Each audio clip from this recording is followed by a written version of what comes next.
This is part 2 of my conversation with Florencia Henshaw and Maris Hawkins, the authors of Common Ground, Second Language Acquisition Theory Goes to the Classroom. We had so much to cover that I had to break it down into 2 episodes. Today, Florencia, Maris, and I discuss engaging the communication modes at different developmental levels. Then we look at moving from input to output, particularly when working with learners progressing from novice to intermediate. We talk about collaborating with colleagues and understanding what progress looks like in a proficiency-based classroom. We also have a rather amusing this or that conversation. So let's jump in. Are you a language teacher looking for some reassurance that what you're doing in the classroom is on the right track? Or maybe you're looking for some ways to teach even more effectively. If you're one or the other or somewhere in between, you've landed in the right place. This is the World Language Classroom Podcast with your host, me, Joshua Cabral. You're about to get tips, tools, and resources so that your students continue to rise in proficiency and communicate with confidence. Let's jump in. Vamos, allons-y. This will resonate with you a bit, Maris, having taught the elementary grade where presentational writing is not a huge aspect of what our world looks like, right? So, Maris, would you agree that when we're looking at our, say, third graders, what's the mode there? Like, how do you look at the modes when it comes to your younger students? And the other thing with really young students is so many of them are pre-literate. So when we're talking about being able to read and get more input there, that's difficult. So I would say it kind of goes back to something Florencia touched on, and it's like, what can they really understand about the language? I would say actually about third grade is where we start writing a sentence or two in the language. But yeah, presentational writing isn't as much of a thing. It's what do they understand? With third grade, obviously, most of them can read. So based on reading, also based on what they have heard and having short conversations. So to go a little further with this idea of output, I think because we talk a lot about input. Like everyone, I'm a CI teacher. I'm a comprehensible input teacher. Input. And it's so important. I think we get that. Let's focus a bit more on the output. So to go a little further with that and to look at this idea of the novice learners and then the intermediate learners, I tend to find that a lot of the methodology that is packaged and put out there to me seems like it's very novice, not really providing opportunities for creating language. And so I'd like to spend some time really focusing on that idea of moving from novice to intermediate. And that's specifically going from output that's memorized chunks of language, which I think is really comfortable for students and teachers to use, to then creating with language on their own. And how can we craft that? And I'm going to totally say that I could be so off base with this question that it's like, why are you even asking that, Joshua? Because what happens is organically, if you have a situation where they're building this language system, they're organically going to start creating and not rely on chunked phrases. I'm assuming that doesn't happen, but please tell me I'm wrong with that. I'm never going to have an opportunity to talk to such esteemed colleagues as this. So let's talk about moving students from memorized chunks to creating on their own. That is a really, really complicated question. Okay, so what you said in terms of organically is not way off, and I don't think anybody would say that doesn't happen. Of course that can happen. And of course there's an element of that. In the book, we say you can't hurry love or acquisition. Like there's only so much we can do and control as teachers, right? So we can create the right conditions, but there's only so much we can do. I cannot get a student to go from novice low to intermediate low in one semester. I cannot, unless I have the circumstances of putting that student to live and breathe Spanish 24/7, I can't. So in the reality of my students come to class for an hour, like I can't, like that is just not realistic because we're not going to get that, right? So part of it, I do think it has to do with patience. and the patience of understanding that this is going to take time. Even when you look at the actual proficiency in the workplace poster, is not probably until after a year of study that students could even dream of being intermediate low, and then intermediate mid, I think it says after 4-6 semester sequence, right? It takes time, except for being completely immersed in the language. I don't think that it's realistic to do it so quickly in one course, to be like, okay, I'm going to get you from novice high to intermediate low and everybody can do it, right? You can set a goal that some students will reach that target, but we have to be realistic, and it won't be everybody. I do think that there are maybe some things that we can keep in mind. What I would probably say, this is probably very generic advice, but it's just something to think about. And it is how much we're keeping the training wheels on. I think that maybe, as you said, the students and the teachers, we are so comfortable with the memorized sentences, and they look so pretty, or the phrases that we're just copying, right? And all of the sentence starters and everything, so controlled. Like, there's some risk, there are some imperfections, right? But for the most part, we want the language to look good, right? And we don't want them to struggle too much, right? To get frustrated that they don't remember how to say something and all that. That maybe we have those training wheels a little too long. And then all of a sudden we realize, hey, it's been 2 years, they should be saying more.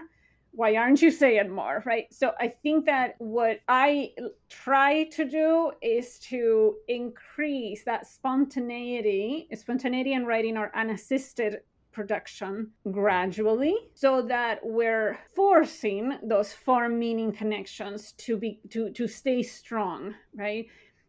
What I would say is that if you have the vocab list in front of you all the time, it's easy for you to just be looking at the word and you're retrieving the right word, right? But at what point are we pushing them to do the retrieval on their own? And I know that there's nothing wrong with having word lists and all of that. I think it's wonderful, chat mats, a lot of support for the students. I think that's great. But then let's think about how long we're leaving those training wheels on, that they're still relying on that, and then they're getting frustrated when it's been 2 years or so, and they still not saying much on their own. So how can we balance that we're taking that after a while of being exposed to and using this word so much they don't even need to look at the word wall anymore, that we're sort of taking it off, and then it became, you have sort of acquired it. I know we have no evidence of acquisition, and that's fine, and let's not get into that territory, but that at least most of them are comfortable with that. And that if you struggle, that it's okay to struggle. And then we like, what was the word for that? It happens even in our first language. What was the word for that? And then somebody gets it, and that connection is sort of reactivated.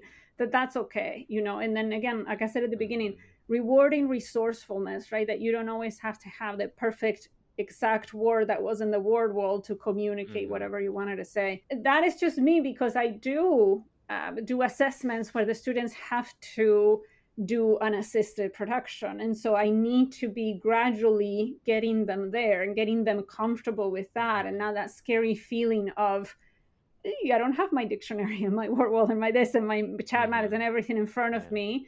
Can I still do it? Right? Just like what Marius was saying, that you could run into somebody and have a conversation without all of those resources. So just gradually increasing spontaneity. So if you're doing interpersonal, and it's always the rehearsal, the writing things down, right? A lot of the preparation.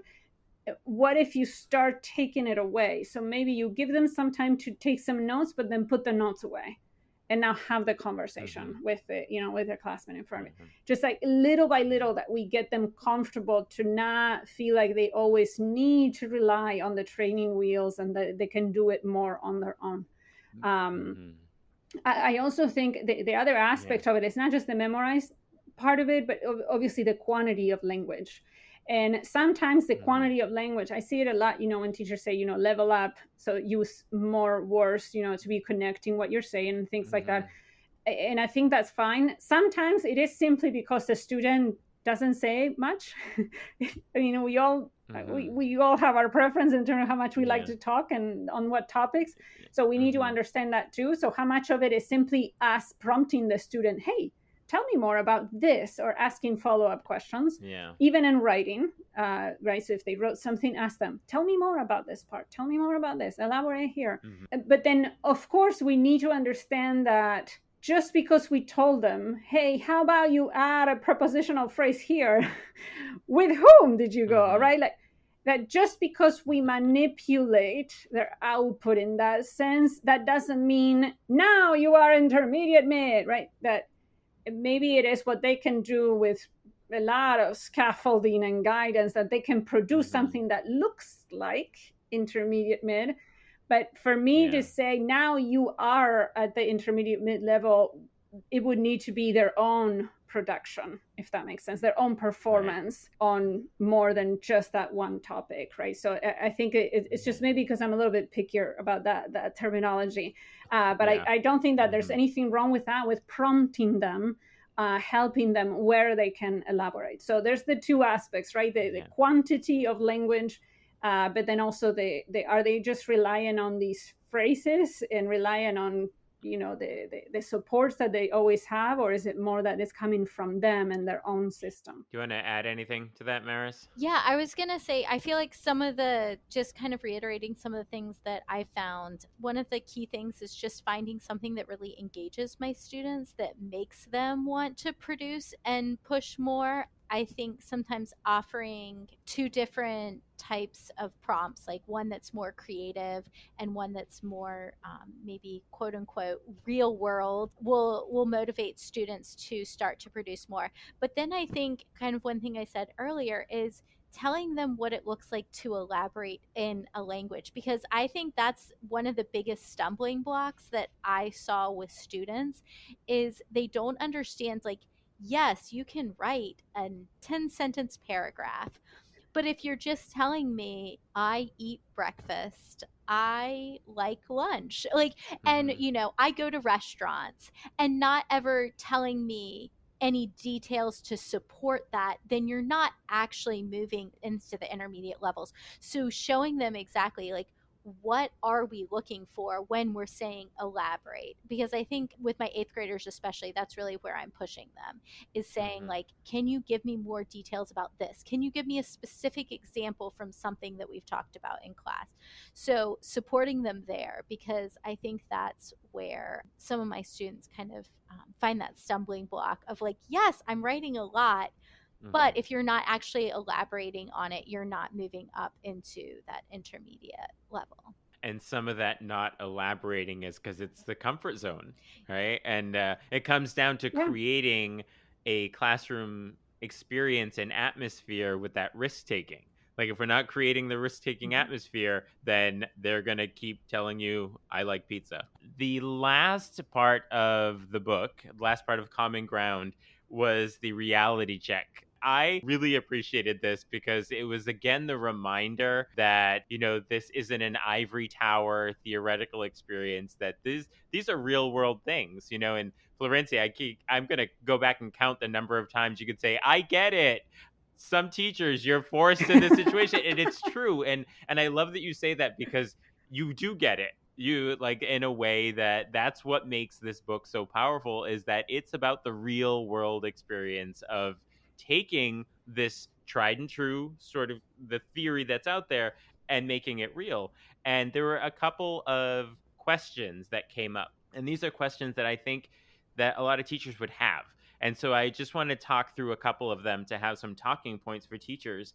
And the first one is, say, I got this book and now I'm totally on board, but I'm the only person in my department, or I do Lang chat, but I'm the only person in my department. So how can we collaborate with colleagues that are either resistant or are unaware of this approach? So I would say one thing that I learned, that I think it was Laura Sexton told me, was, like, if you think about a race, there's going to be people who are running. Those are like the Lang chatters, the people that are really excited about it. There's going to be people walking who have maybe heard of it and are starting to get it. And then there's the people that are sitting on the bench that are nowhere or they're close to the race. But and really focus on the people that are walking, because I think some of the time we focus on those people that are not anywhere near this and are not necessarily looking to change. Like,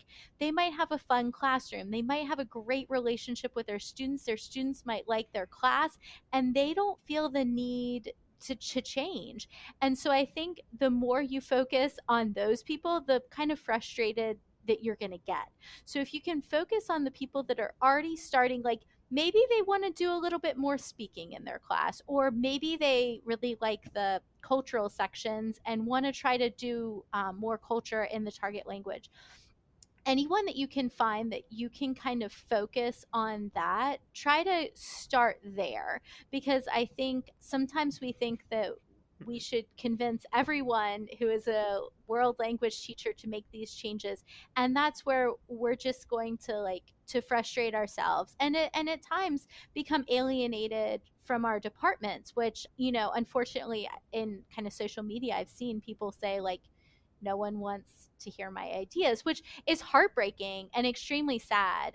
But I think that that's one big piece of advice that I have, is to kind of start with people that maybe want to make little changes and help them to make those changes, or share an activity that really worked with you, or share an activity that worked that you think, even, if it's a reading activity, most teachers are doing some sort of reading in their class.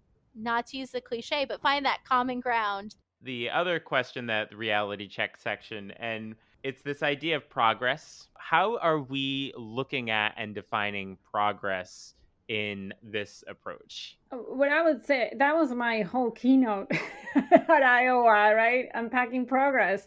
Doing the shift that I said before, right? That we're not assessing correct use of vocab and grammar taught, but rather we are assessing successful communication at their level. I think a lot of things change in terms of progress towards that goal, what it looks like. And for me, we have to help the students understand that progress is not going to be necessarily going up a sub-level or going up a level. Forget it, right? Going up a level, wow.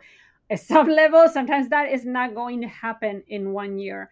And I understand that. I mean, I write syllabi for my courses. I cannot put in the syllabi, hey, by the end of this course, you're going to be at the same level as when you started. What selling point is that, right? The university will be like, what are you doing? The students are going to be like, why would I take the course then?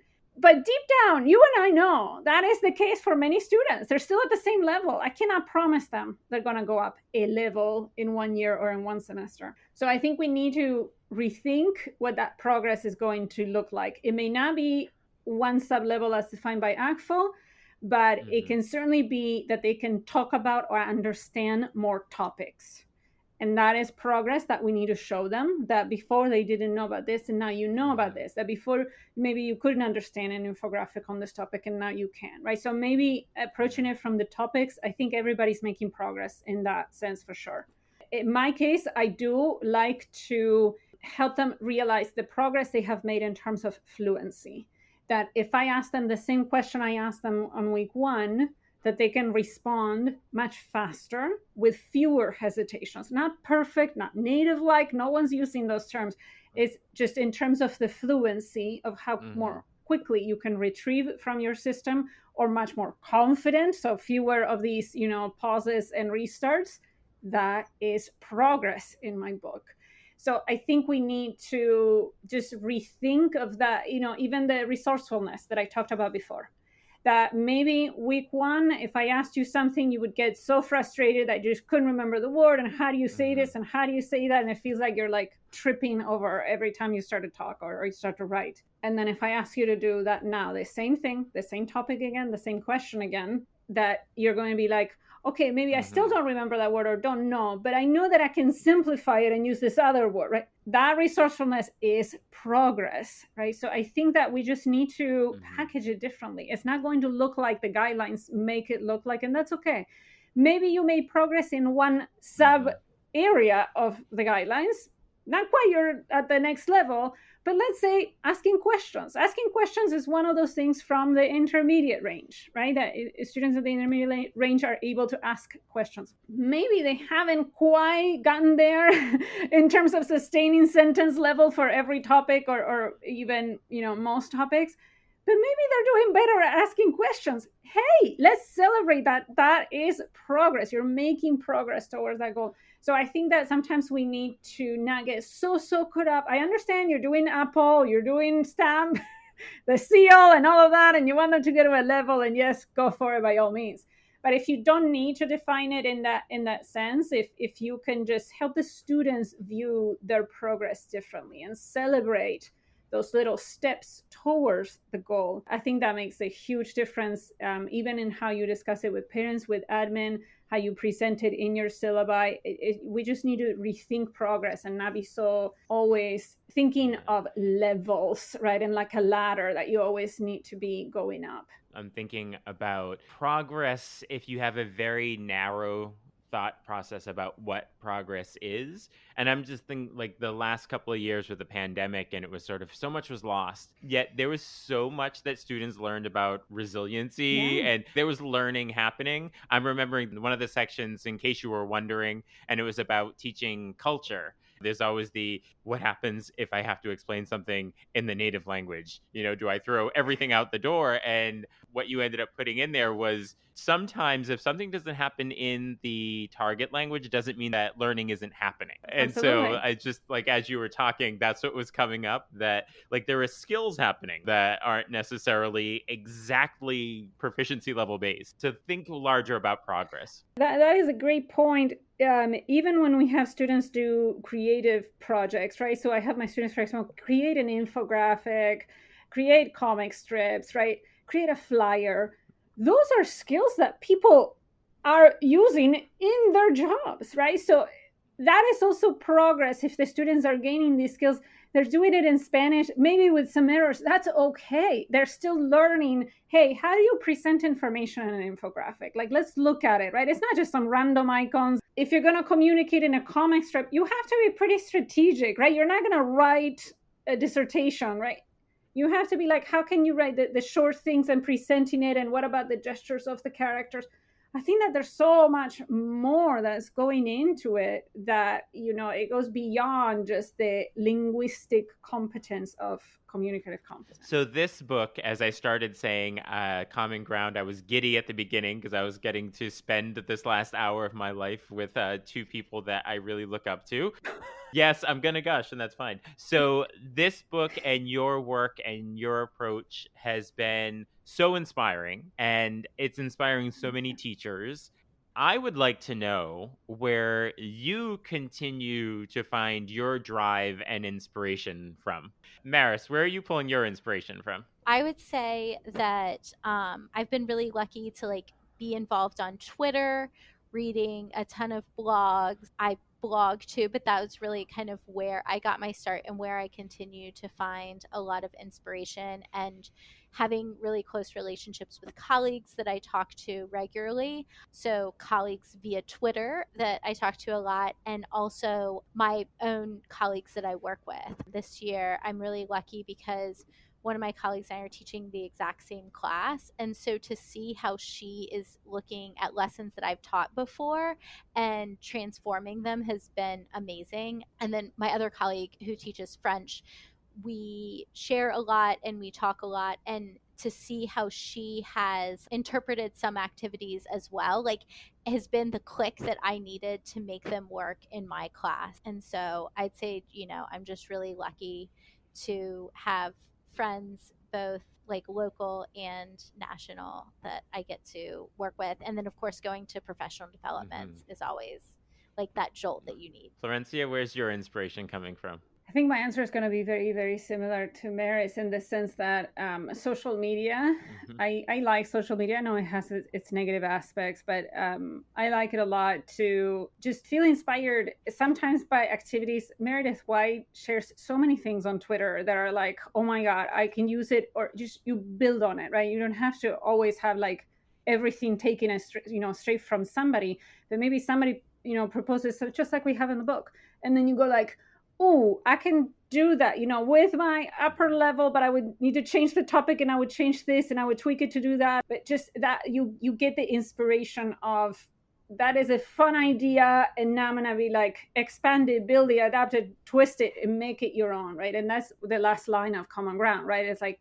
take our ideas and make them your own. So yeah, I think social media definitely is still inspiring for me. Also, teaching the methods course, going back to the beginning, when you're talking to future teachers or teachers, in their very first year, and they're looking at things in a way that I haven't looked at in a while because I've been teaching for so long, it just gives you a different angle. Or they propose like, but what if you do this? And you go like, wow, I've never thought of that. I mean, to me, I love having those conversations with them. So to me, it is very inspiring. And then, of course, yes, professional development, collaborating with people, and co-presenting with Claudia Fernandez from University of Illinois, Chicago. And our presentation is about transforming activities from textbooks, like traditional activities, to make them more proficiency-based. And I mean, we just spent 2 hours today just talking and going over activities and a million different ways in which we would change them, right? So that those kinds of conversations, I think they're very, very, very inspiring. And then the last thing that I'll say is, in my YouTube channel, I'm back in language pedagogy, to create an episode or to do, a video, I have to read through a lot of articles or through a lot of, things that people have written. It's funny how much I get an idea from something, or I'm like, well, but why did I do that? I would have done this. Just sometimes from reading and having to process things and then having to explain it to somebody else, you come up with new ideas as well. So a little bit of a combination of all that. I would now like to pull the teacher researcher curtain back a little bit and have my last little section here on my podcast where we play this or that, so we can get to know a little more about you. That's not going to be necessarily about your work in the research classroom atmosphere. My answers are going to be you dogs ready for this? For every single one. I'm just going to choose dogs. So there are no questions about animals. So you have to be on your toes. The first one is, if you are reading a book or watching a movie or a TV show, do you like a story that is a slow burn, or do you like the action to just happen right away? Oh, action. Please, my videos are 10 minutes long. Like, do I look like I can sit patiently for an hour or more? No. I'm a Jack Russell Terrier. I cannot. I'm sorry. Just keep me entertained quick, or I lose focus. Yeah. See, I said there were no dog questions, and you put a dog in your answer. I told you, I'm going to bring dogs into the conversation every time. How about you, Maris? Probably say action, although, like, I watch Hallmark Channel movies and cooking shows, and so, like, I don't know how action-packed or slow burn cooking shows are. I think at the end of a Hallmark movie, the burn is still going. I don't think that they actually... It is. Oh my God. Okay. All right. So the next one, when it comes to traveling, do you have places that you love and enjoy that you like to go back to when you have a chance to travel? Or do you like to go to a new place and a new adventure? Okay, it's a good question. If I have to choose only one, I would go with a new adventure. But I have to tell you, I am not the best at traveling. I used to like traveling. And but then you have dogs. As I've gotten older and as I have adopted more dogs, see, here we go. Traveling has become challenging, and just, I don't know, it just gives me anxiety. It's sad, but it just, so I don't know if I would change my answer necessarily, but something inside of me says I would probably still be more interested in a new place than going back to the same place, frequently. How about you, Maris? I know. I feel like I would say a new place, but I typically go to the same places because most of the time now my vacations revolve around like seeing family. So I go back to Virginia Beach all the time, which is where I'm originally from. But I feel like when I'm there, sometimes I do like to try new things. And I really like, since I live in Washington, D.C., I love to try a lot of new things within D.C. So You still managed to get a dog in that answer, Florencia. Well, let's see if I can do it for the third one. I don't know Here's how a you're going to challenge. do it in this one, but maybe. Oh, Okay. let's see. So being out in the conference world and presenting, one always has this expectation that you're really extroverted rather than introverted. That's not always the case. How would you define yourself on that spectrum of introvert and extrovert? Awkward. I am awkward. I think I become very extroverted with people that I then, chit chat with and become comfortable with. But as I demonstrated repeatedly at the last ATSP, I can be, in a circle of colleagues and everybody seems to be talking and I just sit there quietly, like smiling and nodding, but I don't know why. I just shut down unless the conversation is about dogs. And then I'm happy to chime in and talk with everybody. And we're all best friends after that. Oh, I can't believe you got that in there. All right. And I'm not even going to edit it out just so that I can. Don't. Please don't. How about you, Maris? No, I was gonna say I am very extroverted in that I like to go out and talk to people and but I can be very awkward as well. Like my husband will always tell me that was so awkward. Why did you do that? So I hope that people come up and talk to me. I will try I'm excited to talk to people. I like to talk to people and I will do my best not to be awkward while I'm talking to people at conferences, but no promises. Same. Please go, come say hi, even if I look like I don't want to talk to anyone. I'm sorry, I cannot help it. I try to look friendly and approachable, but I look awkward. I know I look awkward. Well, that was a brilliant way of bringing dogs into all of the answers, and we've learned so much more about you.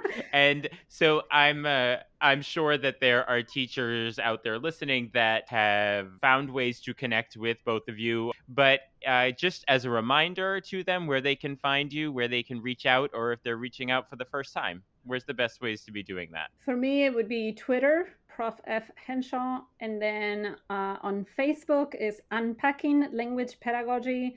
And then that is also my YouTube channel, Unpacking Language Pedagogy.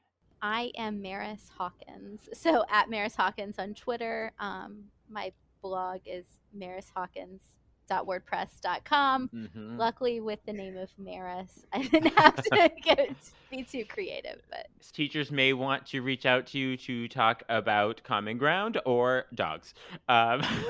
So all those different reasons. Yes. I have gotten questions about dog training. So yeah, people do talk to me about dogs. That's going to be your next book. I actually was a blogger for a dog blog, but I'm not. I was a dog trainer. Yeah. So, but please don't ask me questions about dogs. Can we just talk about dogs? I cannot give you advice about dogs. Yeah. It's too much pressure. It's too much pressure. Well, I would appreciate if you could give us some hearty piece of advice when it comes to the approach that you're finding effective for language teaching and for teachers to go into their classrooms, whether that's tomorrow, next week, or think about things differently. What's your advice for teachers that are looking to you for advice? I would say two things. One, just remember that we try to do all these things in our classroom, but we don't always have it together. So sometimes I think it seems like a really big, shiny facade that all of our classes are perfect and all of that. So just always keep that in mind with anything. But then also, I hope that most people can find a small thing that they can do, whether it's adding to a reading activity or incorporating an extra speaking activity. But again, remember that, as you said, they don't have to do it all, and you don't have to do it all. I know that I definitely did not as I was changing from more legacy ways to teaching for proficiency. There's definitely middle ground, and that I hope people can find that as they continue to on their teaching journey. What I would say is probably what I've said many times in this episode, that focus on successful communication at their level. And then what do we mean by that? The two questions we give in Common Ground are what content, what messages are being exchanged that you're understanding or conveying, and the purpose Why do I want to know that? Why do I want to convey that, right? Try to give them some sort of a concrete purpose for it that goes beyond the pedagogic purpose of practicing, right? Which may or may not be motivated enough for learners. I have expanded those questions, but the one that I would add definitely is it an achievable and enjoyable challenge? So the students need to feel like they're into it, not so easy that they lose interest, but not so difficult that it seems impossible for them to do it, don't even want to try. So you kind of have to find that balance of achievable challenge, but it has to be enjoyable. Every single second of everything you do has to be perfect according to some book. It doesn't, and it doesn't work that way. And Maris's class doesn't work that way. In my class, we're just aiming for that. We're trying for that. There's a lot of adaptation that goes into application of principles. Excellent. Thank you for those parting words that are going to be so useful for teachers and for everything that you've shared throughout not only your book, but in this conversation here. So I just want to remind listeners that there is a link in the show notes to get your own copy of Common Ground, Second Language Acquisition Theory Goes to the Classroom.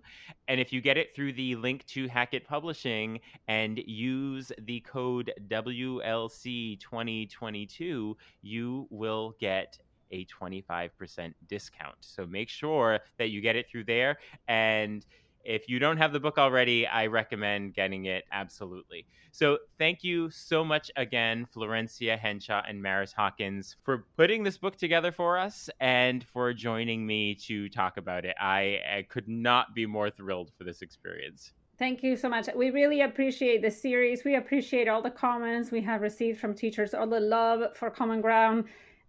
Words cannot express how grateful I am for everyone's support. Never in my wildest dreams did I think that it was going to take off as it did. In fact, I told Maris when we were writing it, look, if we help even one teacher, I would be happy. So for us, this has been overwhelming in a good way, and we're trying to take it all in. And if we could say thank you to each and every person who has bought the book, we totally would. Thank you. I certainly hope that hearing directly from the authors of Common Ground helps you to better understand and feel confident with the approach that Florencia Henshaw and Maris Hawkins outline in their book. I'm incredibly appreciative of all that they do to support language teachers and for joining me here on the podcast. It was a real honor for me. Be sure to check out the show notes to connect with Florencia and Maris. And remember, you can get Common Ground for 25% off through Hackett Publishing by going to the link in the show notes and using the code WLC2022. You'll also see the link to sign up for Talking Points, my weekly email newsletter with tips and resources for language teaching. There are also links to get in touch with me if you'd like to work together, either in person in your school or remotely. Talk to you soon. Bye for now.